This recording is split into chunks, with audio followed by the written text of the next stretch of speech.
We're only 3 minutes late. Hey, there we are. That's not bad for doctors. I know, right? 3 minutes late. I think it's actually pretty good. It's usually like 2 to 3 hours late, isn't it? Right. Yeah.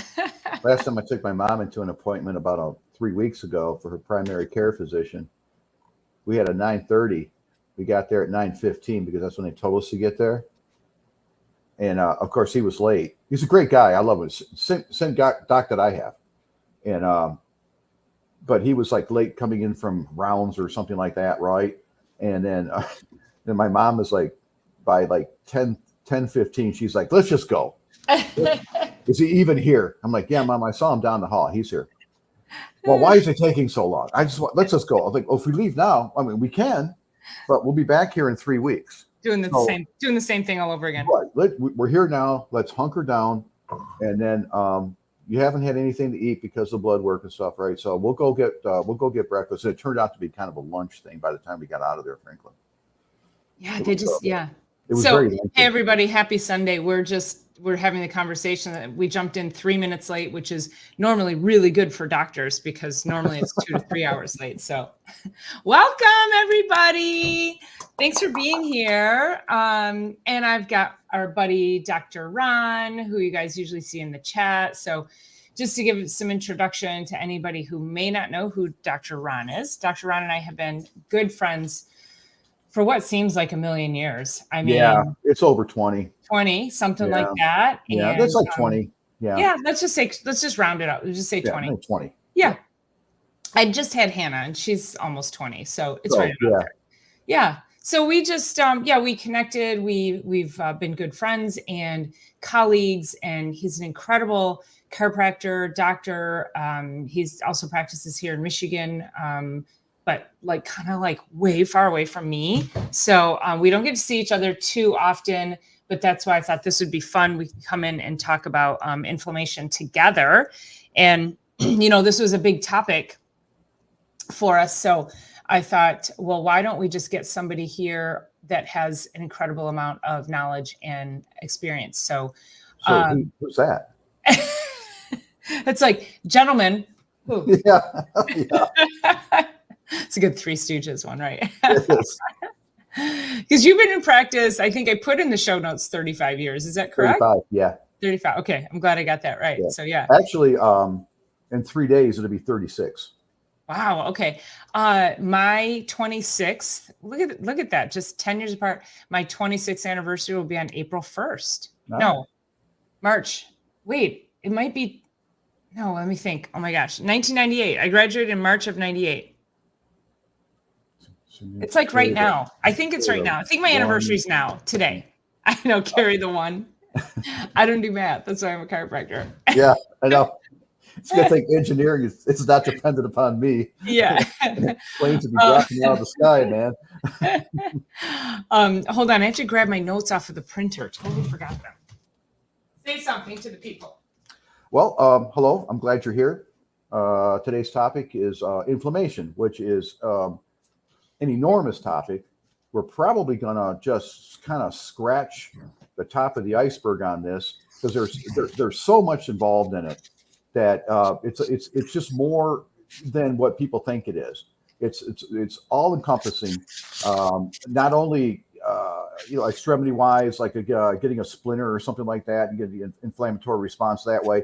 But there's also organ inflammation that's been related to cancer, Alzheimer's, an enormous amount of internal bodily functions. It's a topic that we could probably, if we really wanted to delve deep into it, we could probably do this over the next 8 weeks, every Sunday night for an hour and a half.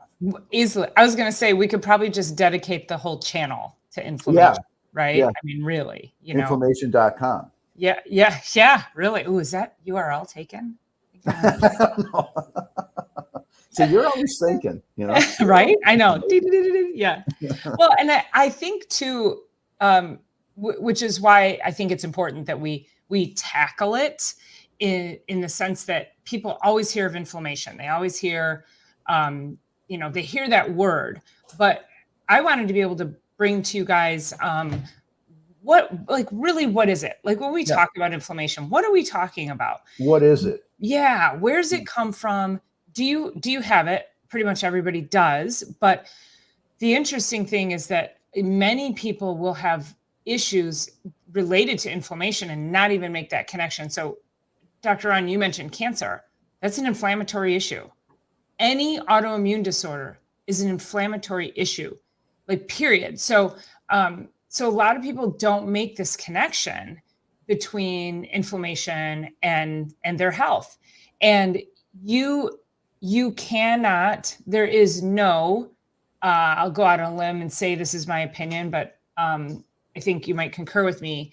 There is, excuse me, is no ailment that does not have an inflammatory component, because inflammation does so much damage, right? I agree. Yeah. So Uncle Al says he's got arthritis due to inflammation. And one of the things that I wanted to talk about too, these are just kind of like the overarching questions. And like you said, I don't know that we're going to get to them all, but these are some of the things that I think maybe we do need to unroll this in the next few weeks. But what is it? These are just all my notes that I was writing up. Where does it come from? How does it affect my health? How do I know I have it? But then most importantly, we always want to let you know, what can you do about it? Exactly. So we don't want to be like all doom and gloom and then, and then leave it hanging. Yeah, exactly. Yeah, exactly. So inflammation. Now you go figure it out. Yeah. No, we wouldn't do that to you. Never. That's not our job. We're the total opposite. If you do have questions, put them in caps. And then I do have a couple of questions that were emailed to me from our friend Bill that's usually in here. And then Bohemian Herbology sent me a great story and some good questions.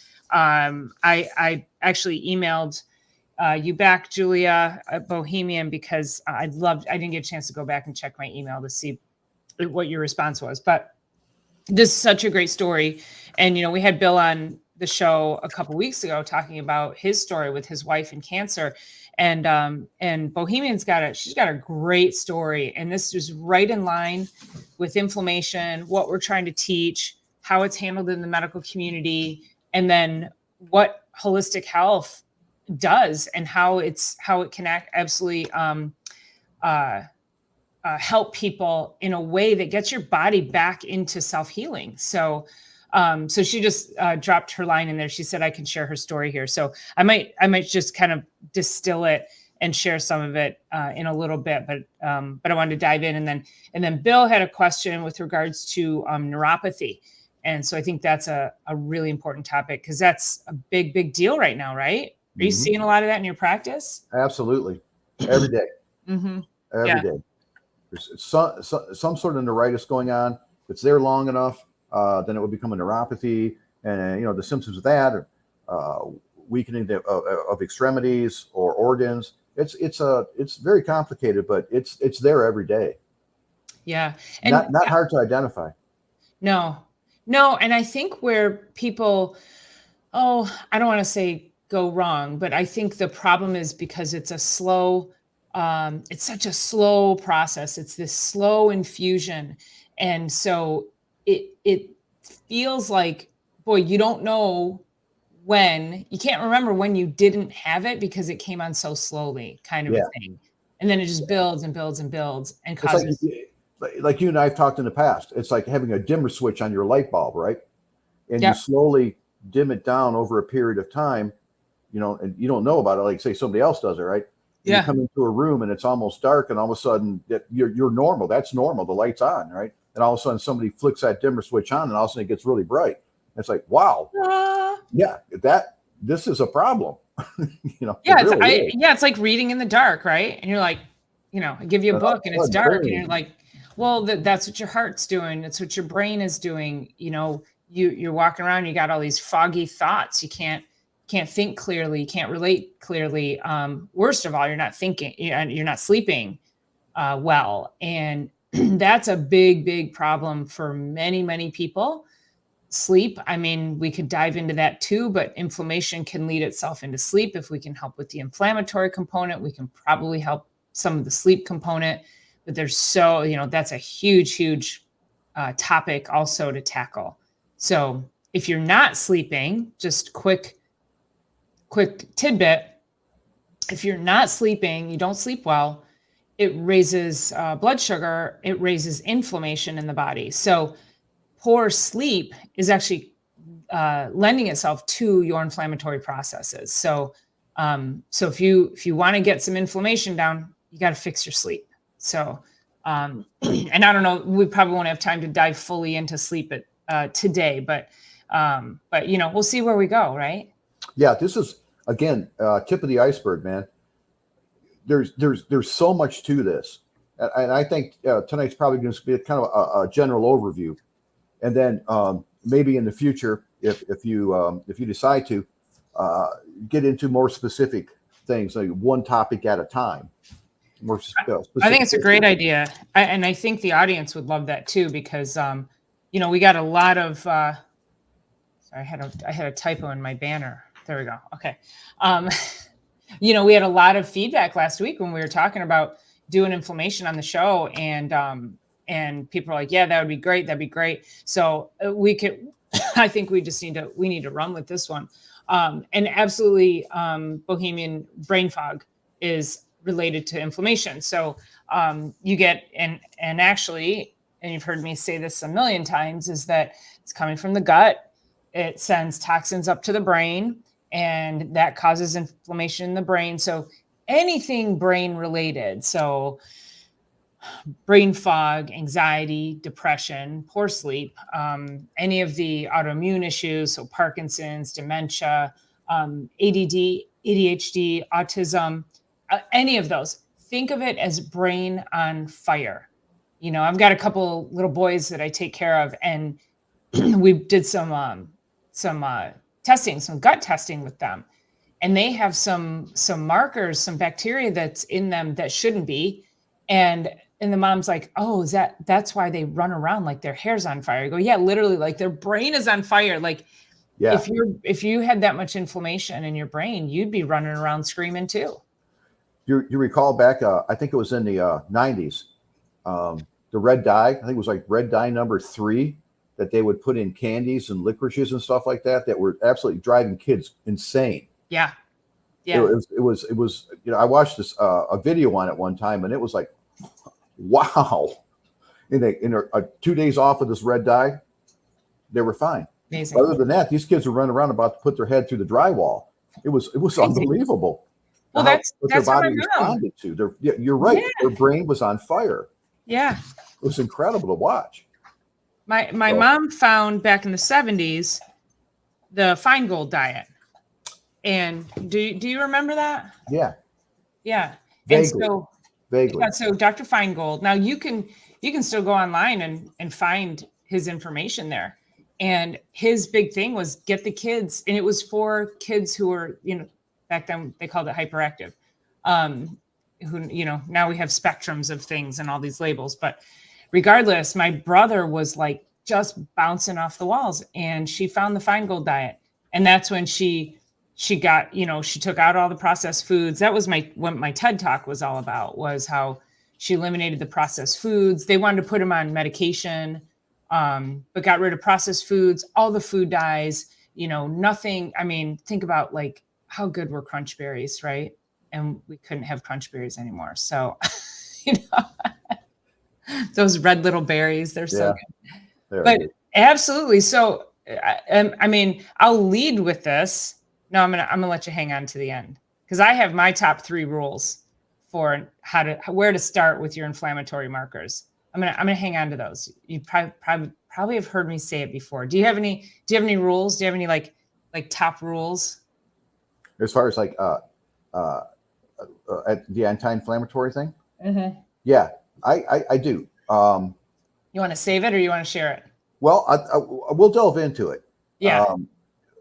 I think inflammation is a protective response of the body to either like, I hate to say the word germs, but germs, or foreign objects like a chemicals, foods. Mm-hmm.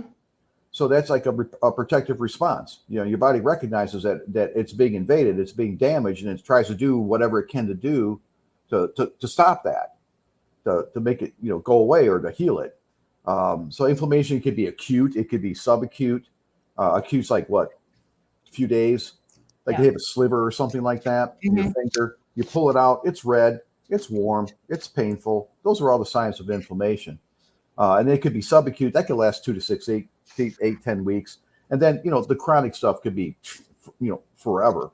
That's your autoimmune diseases, right? Exactly. Chronic digestive issues, irritable cancer. bowel syndrome.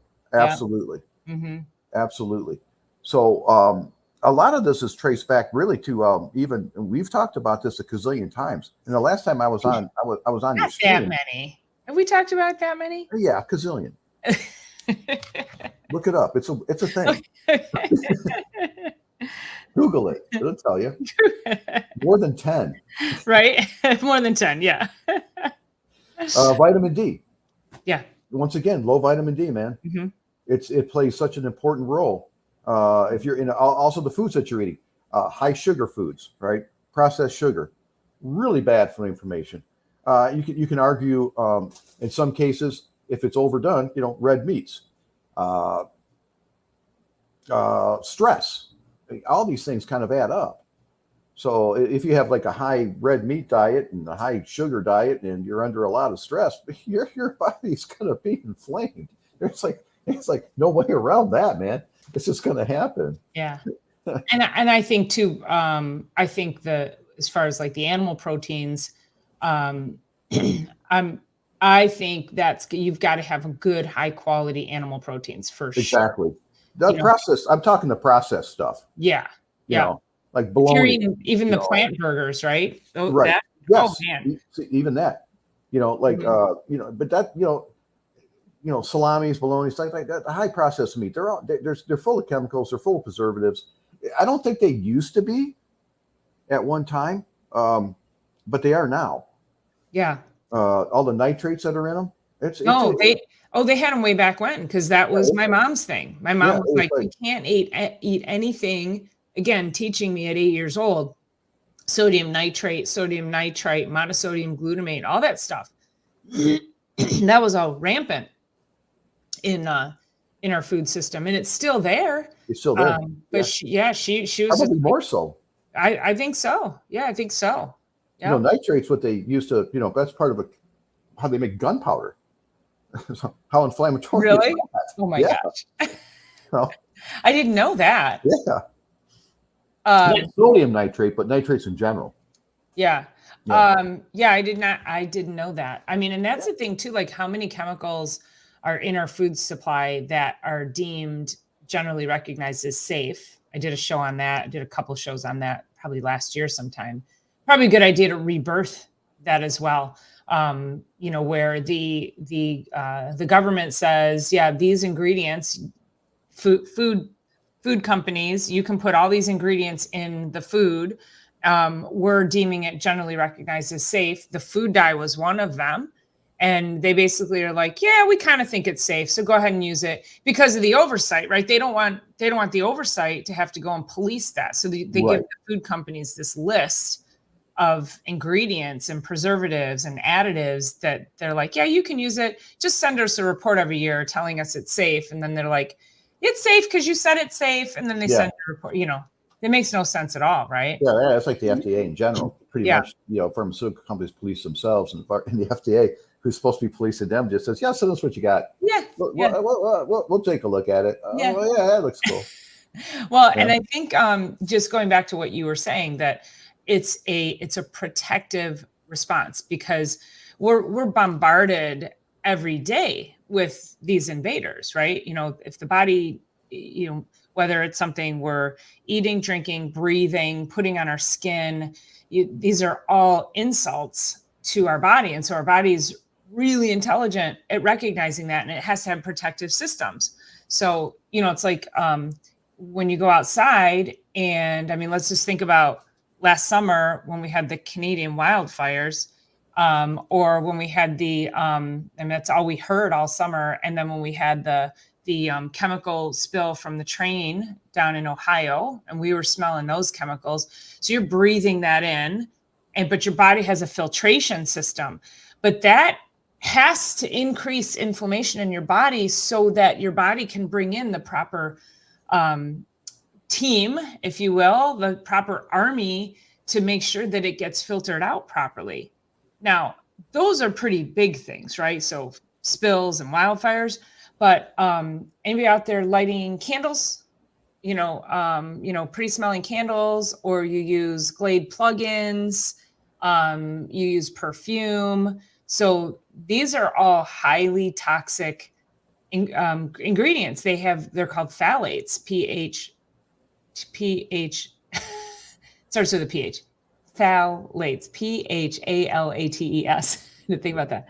But yeah, so again, now you're putting these toxins in your home, but they smell pretty, so you don't think they're toxins. So, but the body's like, wait, something's going on, and it amasses an attack, and it starts to, like when we think about like arteriosclerosis, right, or plaquing in the arteries. The plaque is there because you get these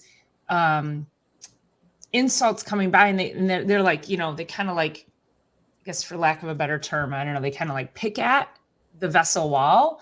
And so plaque it's like spackle. So the body goes and it spackles and it spackles. Exactly. Spackles. Yep. And so that's how we get closure of vessels and then heart attacks and strokes. Yeah. Related to like what vitamin B complex decrease, right? Lack of that causes ulcerative lesions in blood vessels.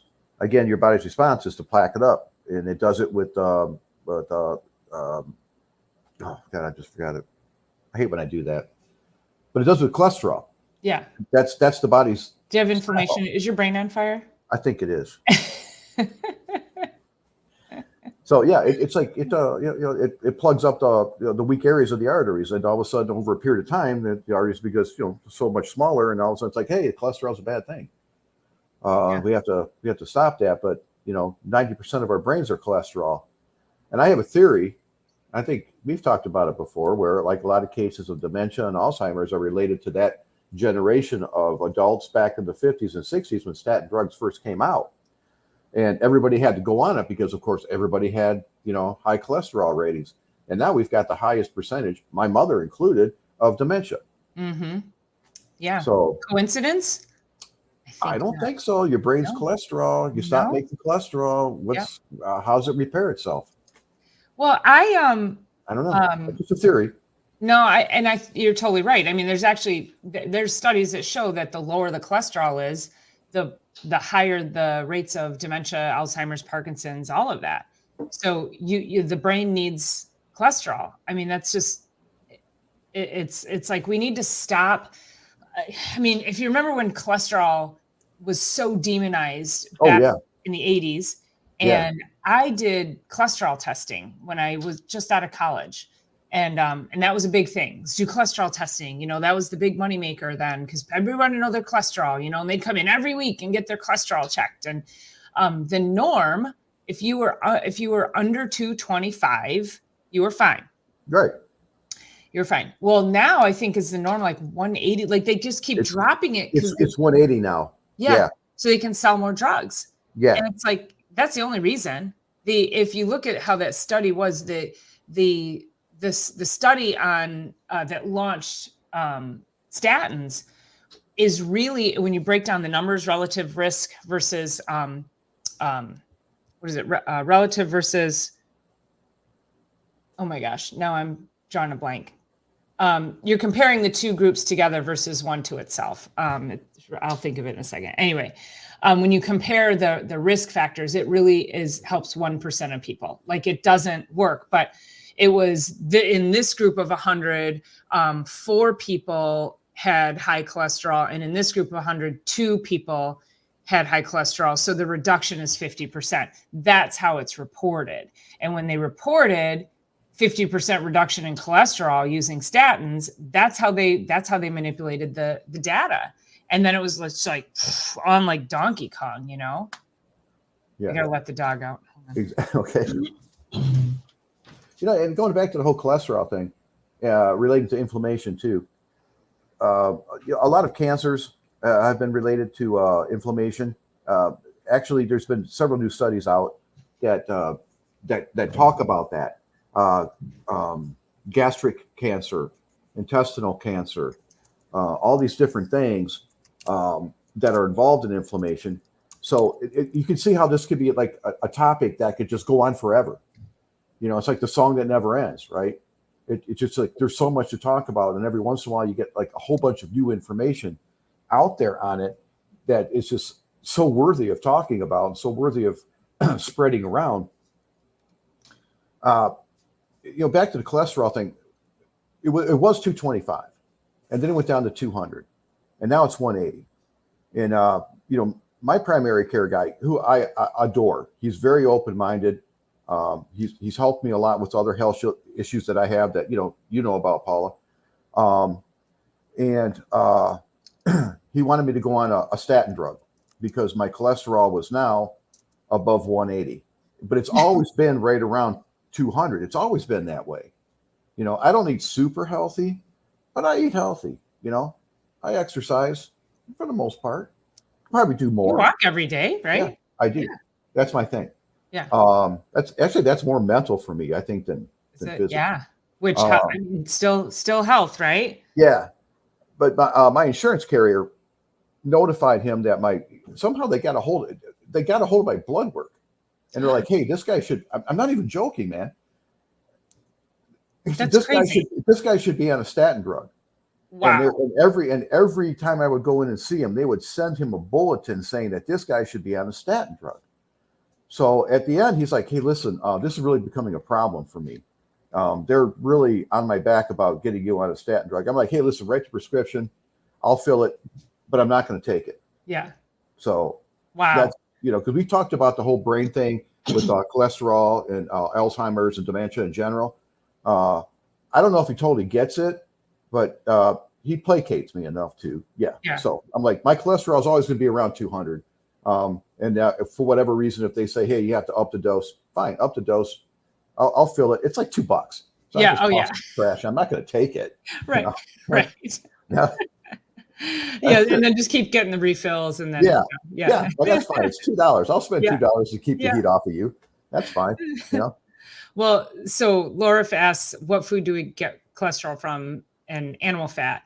And I want to tell a quick story too, in that, another thing with my mom, when we were growing up. So one of the biggest sources of cholesterol is organ meat. And when we were growing up, organ meats were cheap. And we were on food stamps. It was like the castaway meat, right? Yeah. And we were on food stamps. So we thought, we had chicken livers, we had sweetbreads, which I think are like, I don't know if it's the brain, or I think it's the glands or something. We thought we were eating like kings and queens, right? But little did we know it was a cheap source of protein. And that's, we were probably having organ meats, a couple times a week. And again, my mom lived to be, 86, I think, almost 87. And then all of her brothers and sisters, like, they all grew up eating the organ meats. That was, so, this is like, again, organ meats get such a bad rap too. And so does animal fat. But the animal fat, like when you get, Uncle Al says down here, I'll stick with lard and tallow. I survived 3 doctors, they died. So if you get, let's say you have a brisket, a roast, and it's grass fed, when you cook that, or a steak even, but especially in the roast, when you slow cook those, the fat is like butter. And if you compare that to the fat of a conventionally raised cow, it's like, there's no comparison. And so the fat that you get off of high quality animal protein actually is high in omega fats. So it's brain food. It's brain food. And if you try to avoid fat, what ends up happening is most people then they're like, "Oh, I'm going to cut all the fat off of this steak," which again, I'm talking about high quality. Like if you put a good grass-fed steak in front of me, I'm not throwing that fat away. I am eating that. Like I might start there, but You gonna eat your fat? so good. So good. And yeah, I can't remember, Kenny. I can't remember which part they come from. We could Google it real quick.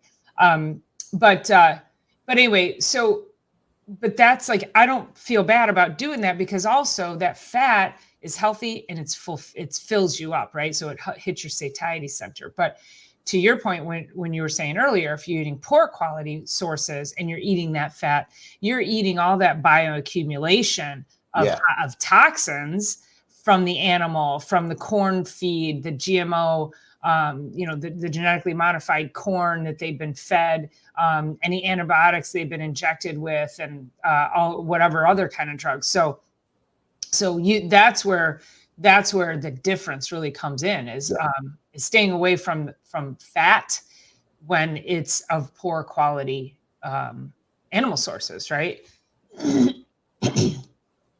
Agreed. Down here. So I want to share. I'm gonna go into Bohemian's story real quick, and then she had a couple of questions on here, so that we can answer some of these questions. But again, I think the overview is coming from we're just sort of volleying back and forth to give you guys an idea of starting to think about pretty much everything in your diet, whether it's diabetes, heart disease, autoimmune issues, cancer, poor quality sleep, thoughts, mental, dementia, anything brain we just talked about. So you got to start thinking about this in the sense of this is inflammatory.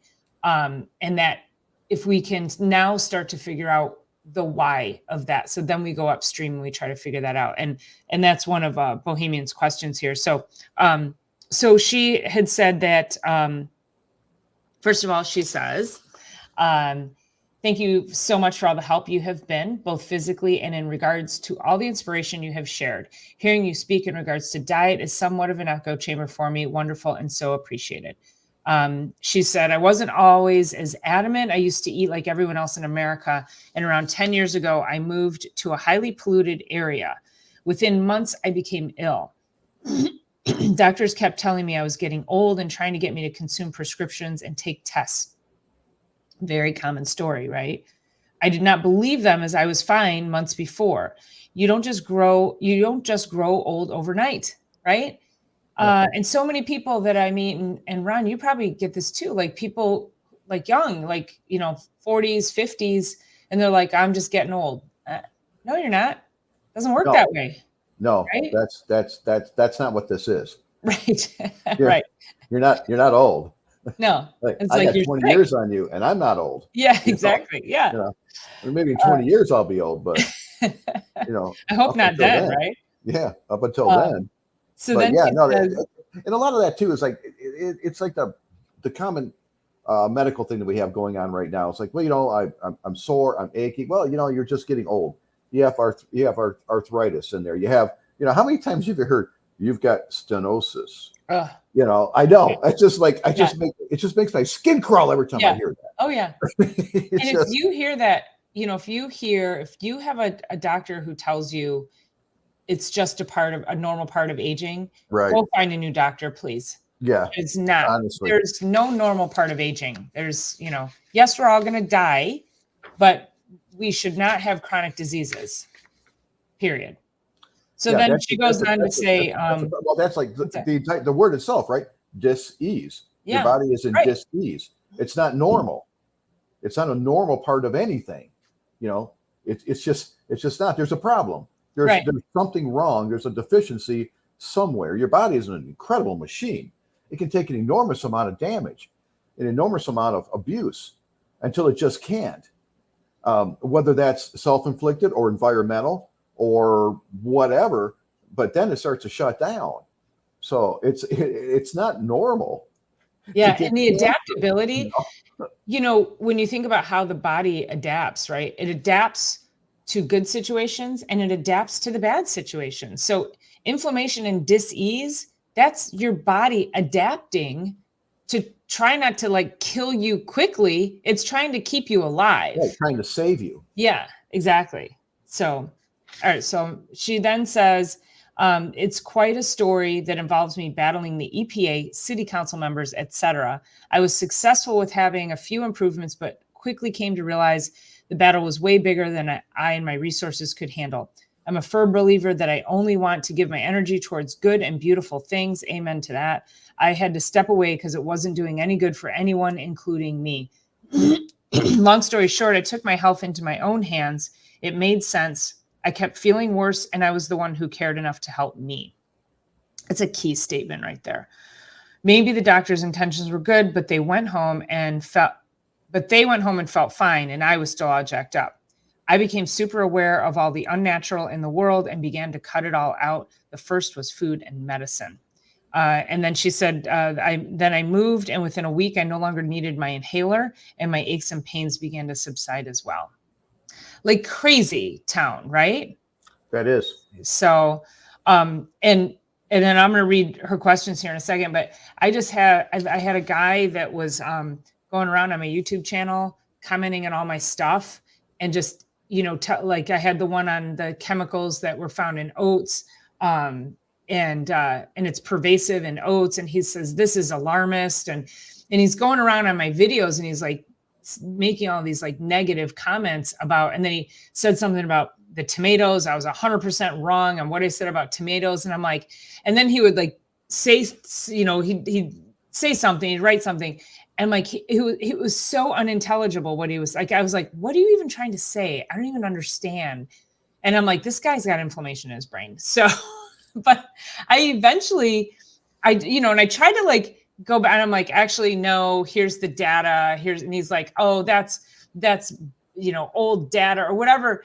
And I finally was just like, you need to go troll somewhere else. And I blocked him from the channel. Yeah. But this is what it's about is we're not sitting here being alarmist. We're sitting here giving you guys the best possible path to good health and longevity.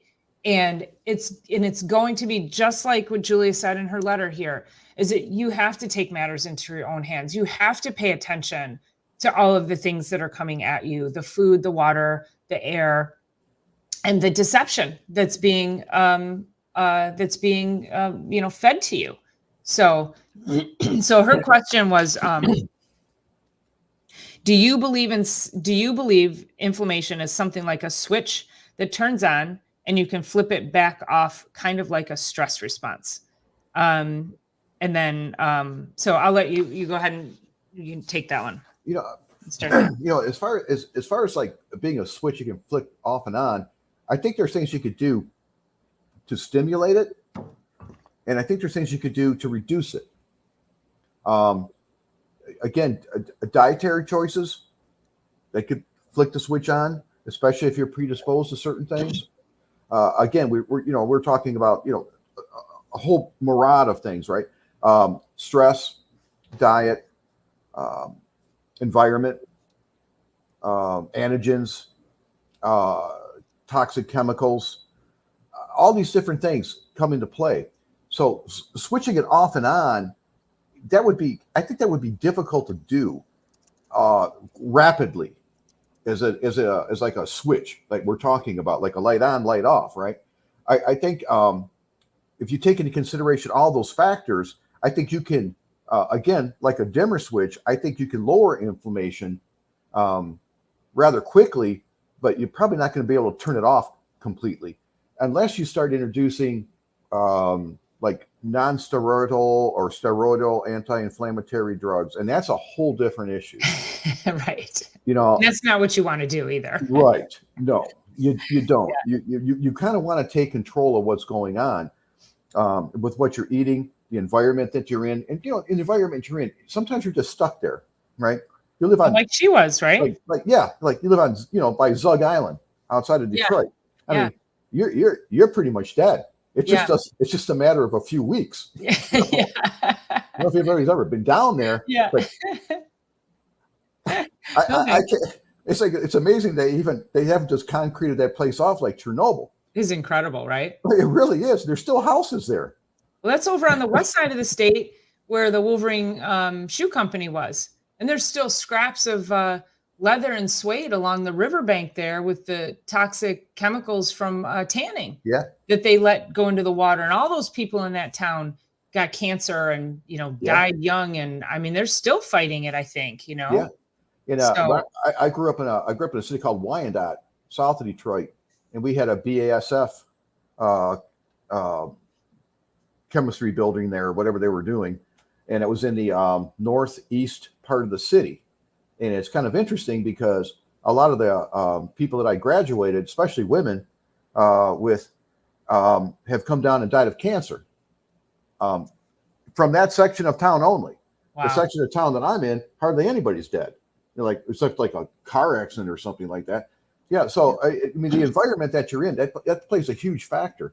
It'd be great if you could just pick up and leave, but sometimes that's just not realistic. But there are other things you can do to minimize it. As far as like your dietary intake, again, your stress level, which I personally, stress is, again, I think one of the biggest contributing factors to inflammation.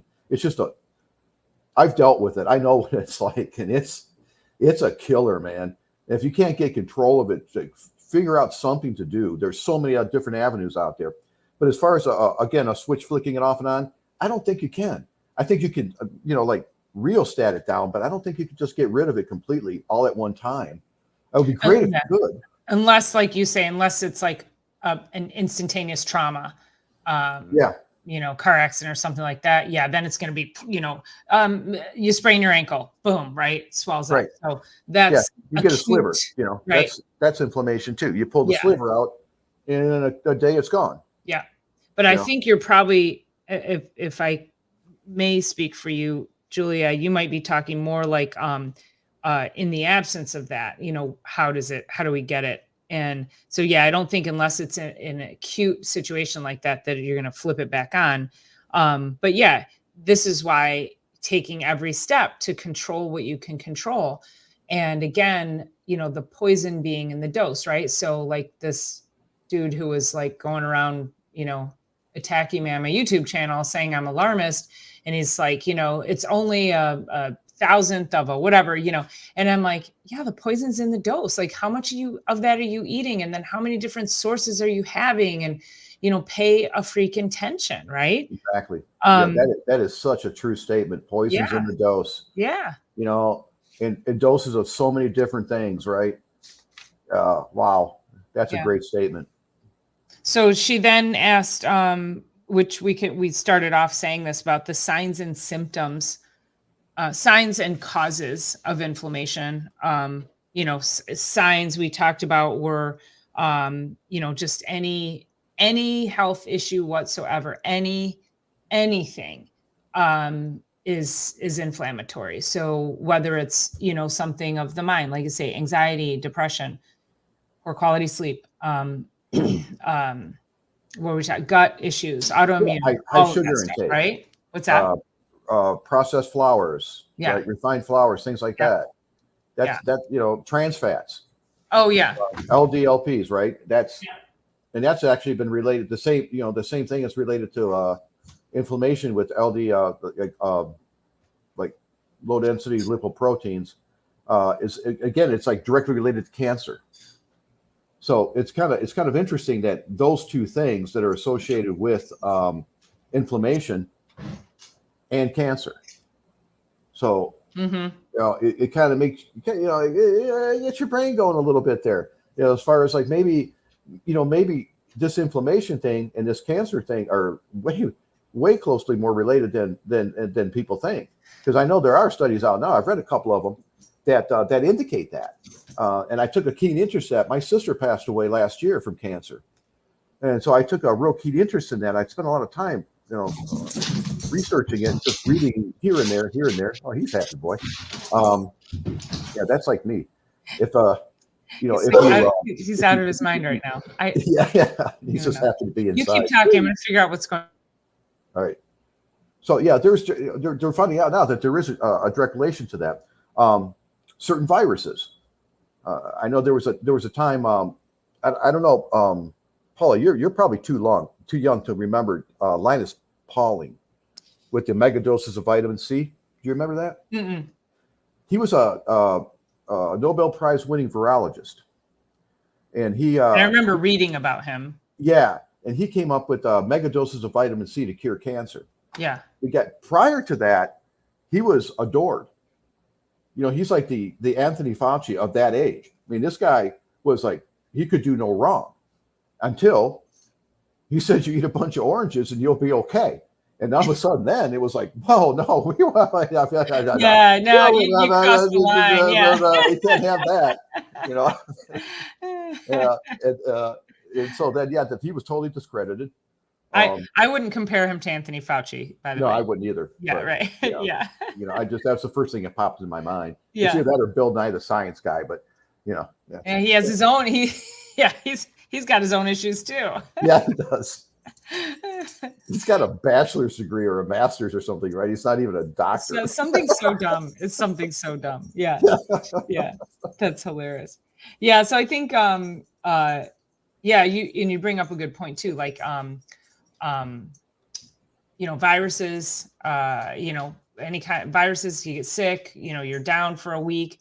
A fever, that's inflammation. So, that's your body, you're pushing, you're driving inflammatory markers, but they're killers, right? It's your team, it's your army, it's fighting for your immune system. So, so these responses are normal, right? I was telling Dr. Ron that I got nailed with food poisoning at some point last night from about 11 to 2, and I was up and but my body was doing what it was supposed to do. So, can you imagine if my body allowed whatever it was to go through, and it didn't? It was all this way. So, which actually is probably the most effective, quickest way to get rid of that. Right? Yeah, I would prefer that it just exits here before it goes anywhere else and does wreaks havoc on my body. Right. So, I mean, it's violent.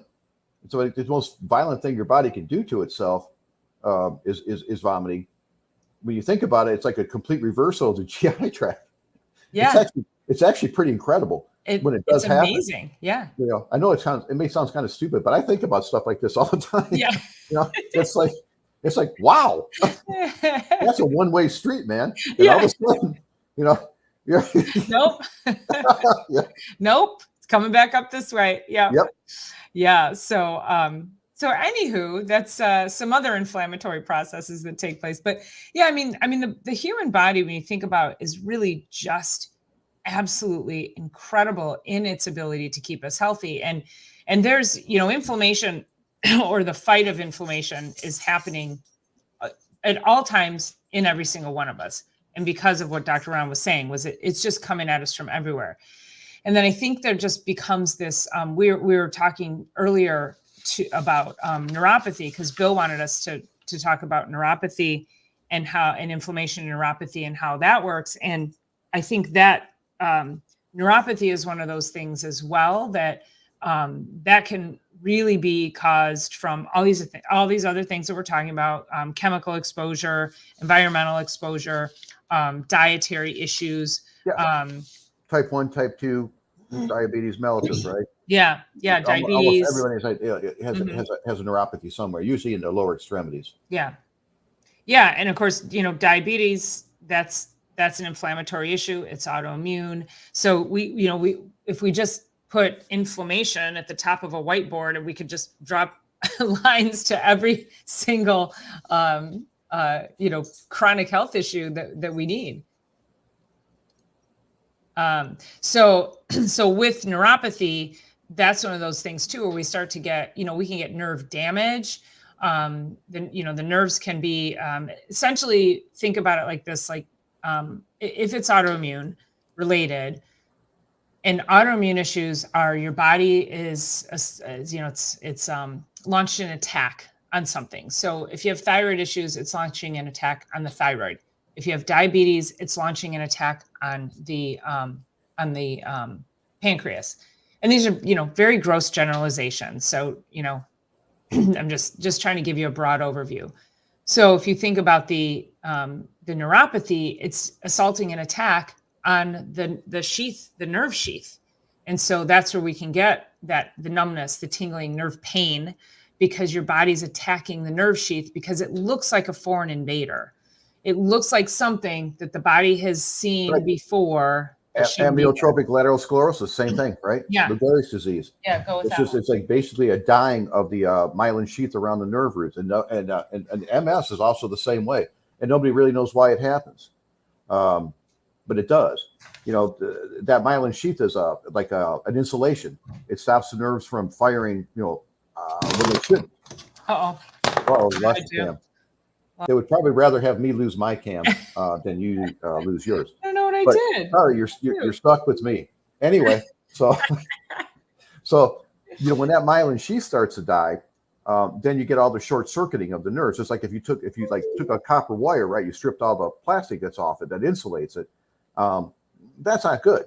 You're going to be getting, bursts of energy going all over the place, starting fires and whatever, which is kind of like what MS is for the most part, the muscle tremors and everything like that. And then the muscles just eventually die. You can get the same thing from nerve root compression. And we've seen that in studies with EMGs, NCVs, SSEPs, which I think are way more accurate, frankly, the last two. Than an EMG. EMGs only measure basically what the motor aspect of a nerve and not the sensory. And even at that level, it's only like 50% accurate. And that's their statistic. So it's going to be even lower than that. Sure. But anyway, so if you compress a nerve, you pinch a nerve, right? Say most of the time it's like a herniated disc or a bulging disc or something like that. You cut that nerve impulse off, and it's almost like a mild paralysis. Wherever that nerve energy is going is being reduced. Just like, I hate to say this because it's not really an accurate analogy, but it's like stepping on a garden hose and stopping the flow of water. But it's not a good visual. Yeah. Right. It's more than that. So that's what I was saying with the autoimmune issues. I'm like, these are gross generalizations, you guys, just to give you a visual, just to give you an idea. I use the garden hose analogy all the time because people get it. Also the dimmer switch, people get it, right? So you've got to keep the flow going, basically. Exactly. And that's why too, like if somebody has a really severe herniated disc in their spine, or even the term pinched nerve, that's also very gross generalization. But if they have something like that, they'll get what's called drop foot. And it's because the motor part of the nerve can't, when you walk, it can't lift the foot. Yeah, upper motor neuron lesion. Yeah. Yeah. Yep. And so, this is why chiropractors are so critical, because when we are able to adjust those areas and get them back into alignment, we get the stress off the nerve so that the nerve can communicate with the brain, so the brain can get the signal back down to the foot. Exactly. We think of it this way, right? If you were to like cut a nerve, like to my arm, right? Sever all the nerves, and it would just hang there. All right. It's not there's anything wrong, with the musculature or the blood supply or anything like that. I mean, that's fine, but it's not getting any energy from here to tell it what to do, to contract the muscles and relax. So instead of cutting those, if you just put pressure on them, on those nerve roots, you're going to get a reduction in that energy flow. And I hate to use this analogy, but it's like a mild paralysis. Yeah. But it really is. Yeah. When you think about it, I don't want to freak people out, because you say paralysis, it's like, Christopher Reeves in a wheelchair kind of a thing, right? But you can have mild states of paralysis and really not even know it until it becomes to the point where you start dropping coffee mugs, car keys. You cut yourself and you don't feel it. Then it's all sorts of things like that they start. Usually it starts off really slow, unless there's like some kind of a major trauma, like a car accident or a bad fall, or like some dude that takes a header off a garage or something. But other than that, it's going to be kind of like a slow thing. Yeah. And I think I think that probably happens more slowly than quickly. And I think so too. Mm-hmm. It's very, it's very, and I think you've seen it too. It's very rarely the trauma thing, right? Like when a car accident, okay, yeah, that's accepted. You're going to have an issue. But it's like the person that said, all I did was sit down on my chair and bend forward to put my shoes on. And when I came back up, I couldn't stand up. I just fell to the floor in an enormous amount of pain. You know, it's like, well, that, and that's not what did this. You know, yeah, that was the last straw. right. You know? Well, and also to bring that back to inflammation, you and I know that the majority of people that we see have some kind of degeneration in their spine. So the joints of the spine come closer together, putting more stress on the discs and more stress on the nerves. Exactly. And then people come in and they're all out of Stenosis. pain. What's that? Stenosis. Stenosis. Yeah. I hate So that. then they have all this pain. So misleading. And they're, I know. I know. Well, that's the medical system in general, right? So we have all this degeneration, deterioration, narrowing of joints and nerves, and now you've got to also have a conversation with these people, which is why we're here talking to you about inflammation. Because if you take a healthy joint and it's supposed to be like, let's just say the space between the joint is this, and it's not, just using visual aids. Okay, so if you take the joint and it's supposed to be like this and you get a little bit of inflammation, there's room to absorb that, there's room to adapt to the inflammation that comes in, and then the joint has the mobility to be able to move it out. So as we move our body and move our joints, that's why movement's so important. It helps. That is a fantastic point. When people wake up in the morning and they're really stiff and they're sore, and then they start to move around and it feels better, right? Because when we're sleeping, we don't move around as much. So you have a tendency to let that inflammation kind of like settle in place. But when you get up and start moving around and it gets better, you're breaking it up, you're moving it out. Mm-hmm. So yeah, that is a very valid point. And that's very important. If you do have more pain in the morning, even when you get up, if you're like this, oh, my fingers, that's inflammation. Mm-hmm. So your body's retaining water, get up and move around. Now, that's the other thing. Now, if you've got degeneration in your joints, now you have that inflammation, and now you're pushing fluid into joints that don't have the capacity to adapt and flush that out. Not as well. Not as well. Yeah. So keep that. So this is because I also, with my functional medicine practice, when I'm working with people, the best way to help get you out of pain after I adjust you is then to help you eat better, sleep better, move better, so that we can start to get the inflammation down from the inside, so we can start to get your body to heal properly. Absolutely. That's absolutely true.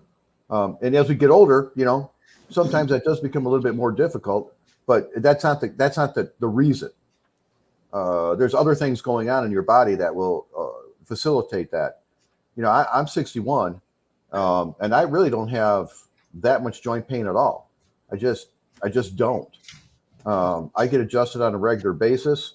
Dr. Paul's adjusted me before, and it's been fantastic. And my spine really, and I'm not bragging or anything, but my spine looks like somebody in their 30s, and that's because it's been well maintained.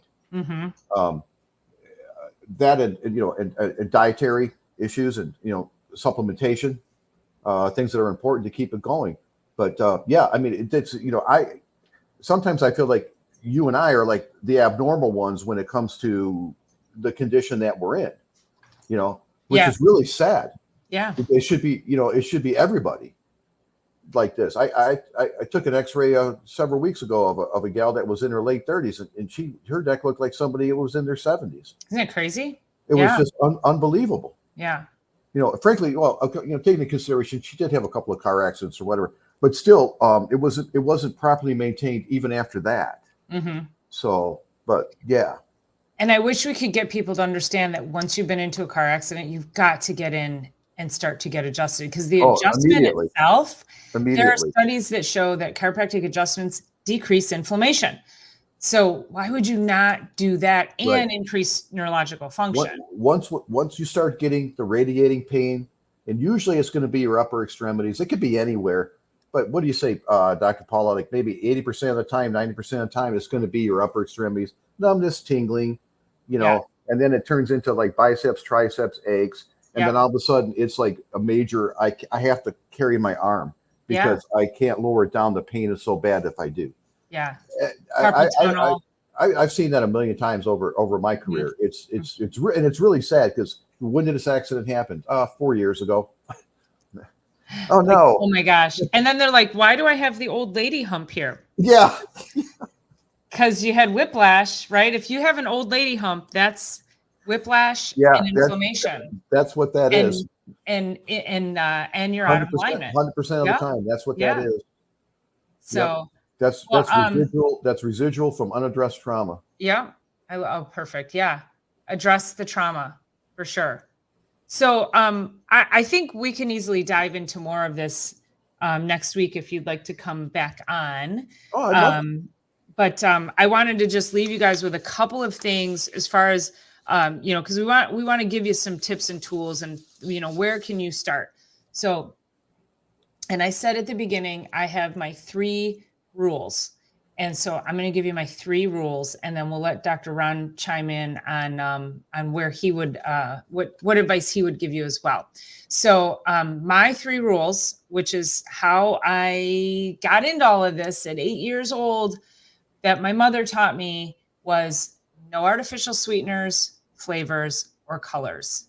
And if you can start to eliminate those things from the jump, then we can talk about sugar and monosodium glutamate and all the other additives in foods. If we just start with our food system and then expand that out to your body care products, there's the chemicals in the body care products. Start looking at what are you using there and how can you start to swap those out and make healthier choices for what you're putting on your body, because this is a highly absorptive sponge, your skin.